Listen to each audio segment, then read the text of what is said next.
Hola, somos Monumento, un equipo especializado en diseño y branding, y mi nombre es Raúl. Y yo soy Eduardo. Influenciados por la contracultura, la Bauhaus, el pasado y el futuro, desarrollamos marcas y experiencias tanto minimalistas como maximalistas. Hemos colaborado con festivales de música como Normal y negocios de distintas partes del mundo como Outside. También somos parte de Fama, una de las ferias de arte más importantes del norte de México. Cuando creamos una identidad visual, nuestro propósito es realizar los sueños del cliente. Por eso, mantenemos una relación estrecha con cada uno de ellos y exploramos bien su brief. Luego, pasamos a la investigación y el pensamiento estratégico para llevar nuestra idea hasta el límite. Buscamos un estilo funcional y atractivo, pero también lleno de personalidad. Y no nos dejamos llevar por tendencias estéticas. Más bien, nos enfocamos en un concepto que emocione, basado en los valores y personalidad de la marca. Esto direcciona todas las decisiones de formas, colores y tipografías. Con este punto de partida, tenemos la clave para realmente sorprender.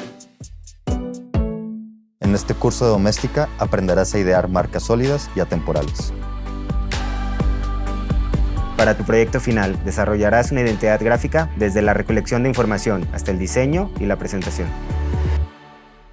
Para ello, ahondaremos en los actores principales, el brief y el concepto. Revisaremos la documentación del cliente para luego determinar los procesos. Analizaremos la marca, su personalidad, su target y lo que la hace especial. Así podremos construir el concepto, su mood board y definir la tipografía, la paleta de color y otros recursos de identidad. Después montaremos todo para presentar nuestro diseño y así lograr un pitch cautivador, fluido y funcional. Por último, te daremos algunos consejos prácticos para que completes tu sistema visual y propongas siempre soluciones inigualables. En este viaje necesitarás conocimientos básicos de diseño, así como herramientas como Photoshop e Illustrator. Genera conceptos de marca sólidos y materializa tus ideas en propuestas gráficas atemporales.